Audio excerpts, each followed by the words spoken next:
নমস্কার বন্ধুরা, রূপাস কিচেনে সবাইকে স্বাগত। বন্ধুরা, আজকে আমি তোমাদের সাথে শেয়ার করতে চলে এসেছি একদম নতুন একটা রেসিপি। একদম বিনা মশলায় পাবদা মাছের দুর্দান্ত স্বাদের একটা রেসিপি। এই রেসিপিটা তৈরি করার জন্য দেখো বন্ধুরা, আমি প্রথমে বেগুনগুলোকে এইভাবে কেটে নিয়ে একটু তেলে ভেজে নিচ্ছি হালকা করে।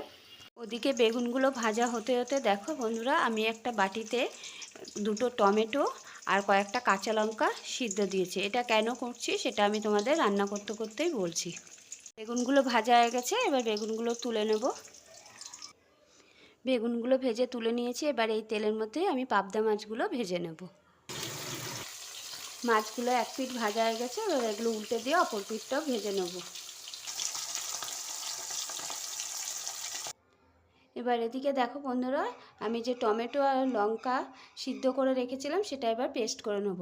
যেহেতু আমি মাছে কোনো মশলা দিচ্ছি না, তাই এই সবজি দিয়েই আমি একটা মশলার পেস্ট তৈরি করে নেব। আর আমি এটা কাঁচাও পেস্ট করে দিতে পারতাম, কিন্তু দিলে একটু জল জল ভাব থাকতো আর মাছের সাথে মিশতো না, একটু ছাড়া ছাড়া হতো। সেই জন্য আমি সিদ্ধ করে এটা পেস্ট করে নিচ্ছি। এবার আমি ওই তেলের মধ্যেই দিয়ে দিচ্ছি কালো জিরে, দিয়ে দিচ্ছি একটু সাদা জিরে। এবার এর মধ্যে দিয়ে দেবো কাঁচা লঙ্কা আর টমেটোর যে পেস্টটা তৈরি করেছিলাম সেটা। খুব ভালো করে মশলাটাকে একটু কষিয়ে নেব। এবার এর মধ্যে দিয়ে দেবো স্বাদ মতো নুন, দিয়ে দেবো একটু হলুদ গুঁড়ো।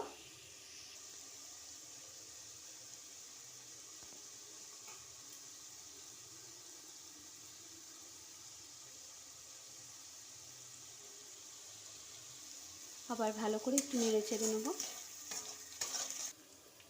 এবার এর মধ্যে দিয়ে দেবো মশলার বাটি ধুয়ে যে জলটা, সেটা একটু গরম করে। কখনোই কিন্তু বন্ধুরা ঠান্ডা জল দেবে না। জল দিয়ে দিয়েছি, এবার 2 মিনিটের মতো একটু ফুটতে দেব।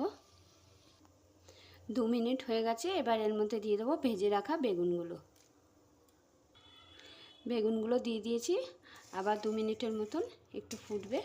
বেগুনটা একটু সিদ্ধ হবে, যেহেতু বেগুনটা ভাজা হয়েছে, সিদ্ধ অলরেডি হয়ে আছে। 2 মিনিট হয়ে গেছে বন্ধুরা। এবার আমি পাবদা মাছগুলোকে এর মধ্যে আস্তে আস্তে দিয়ে দেবো। পাবদা মাছগুলো সব দিয়ে দিয়েছি। তোমরা দেখতেই পেলে বন্ধুরা, পাবদা মাছগুলো কিন্তু খুবই ছোট, বেশি বড় না। বেশি বড় না বলবো কেন, খুবই ছোট মাছ।